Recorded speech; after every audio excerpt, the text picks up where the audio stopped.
Hello everyone, welcome to my channel. आज हम इस वीडियो में basics of organic chemistry unit का एक और इंपॉर्टेंट टॉपिक डिस्कस करेंगे, that is bond fission. So इस पर्टिकुलर वीडियो में homolytic bond fission and heterolytic bond fission क्या होता है, इसका डिटेल कॉन्सेप्ट समझेंगे। साथ ही साथ ये कंप्लीट नोट्स आपको प्रोवाइड करूंगा, जिसको आप डायरेक्टली अपने बीएससी एंड एमएससी लेवल के थ्योरी एग्जाम्स में यूज कर सकते हैं। सो बॉन्ड फिजन क्या होता है?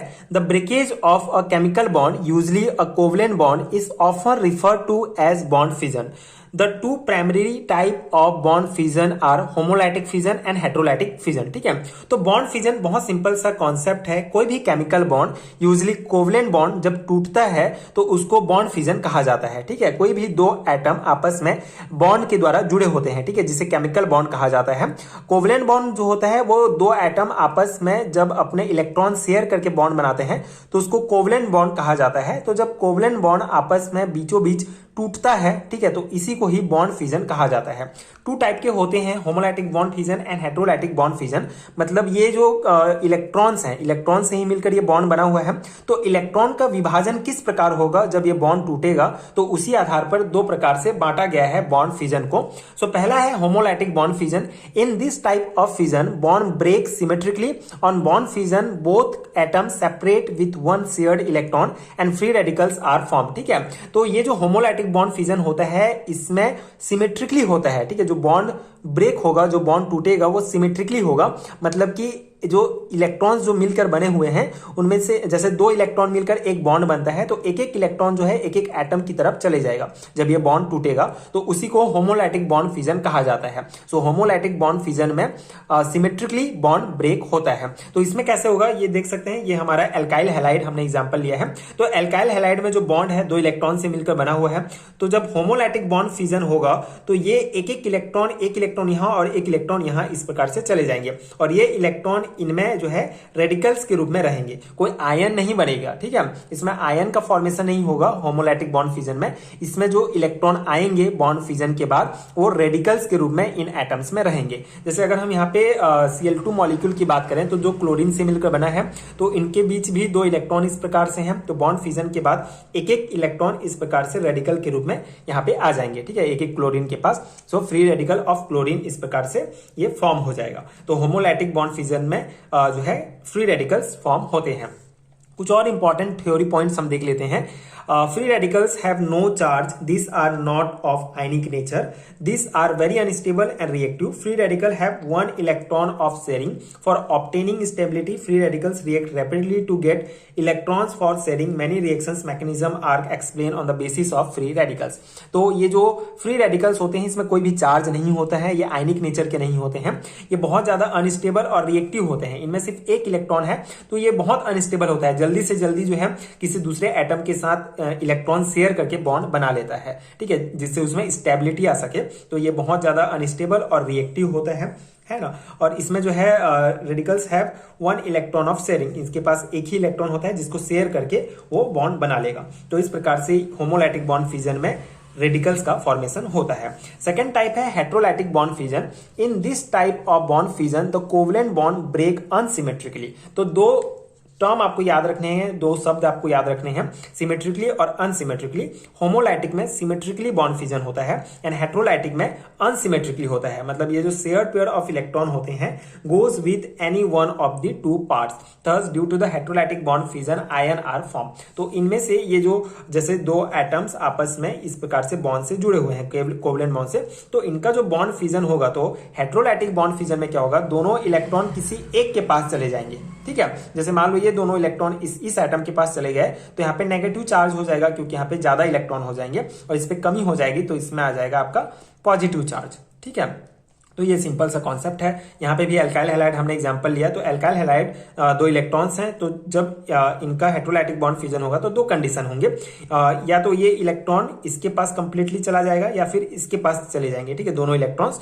तो अगर यहाँ एक्स के पास हैलाइड ग्रुप में अगर दोनों इलेक्ट्रॉन आ जाते हैं तो नेगेटिव चार्ज हो जाएगा, यहाँ पे पॉजिटिव हो जाएगा। और अगर यहाँ पे एल्काइल ग्रुप के पास आता है तो यहाँ पे नेगेटिव, यहाँ पे पॉजिटिव हो जाएगा। सिंपल सा कॉन्सेप्ट है। In this example R is alkyl group. ठीक है, R alkyl alkyl group which may contain positive और नेगेटिव चार्ज, ठीक है, जो या तो पॉजिटिव या नेगेटिव दोनों में से कोई एक चार्ज होगा। When it positive charge it called carbonium ion और कार्बोकेटाइन, ठीक है। तो ये टर्म्स हम आगे और डिटेल में समझेंगे। यहाँ पे आपको सिंपल समझना है कि अगर जो एल्काइल ग्रुप होगा अगर उसमें आपका पॉजिटिव चार्ज आता है तो उसे कार्बोकेटाइन या कार्बोनियम आयन कहा जाता है।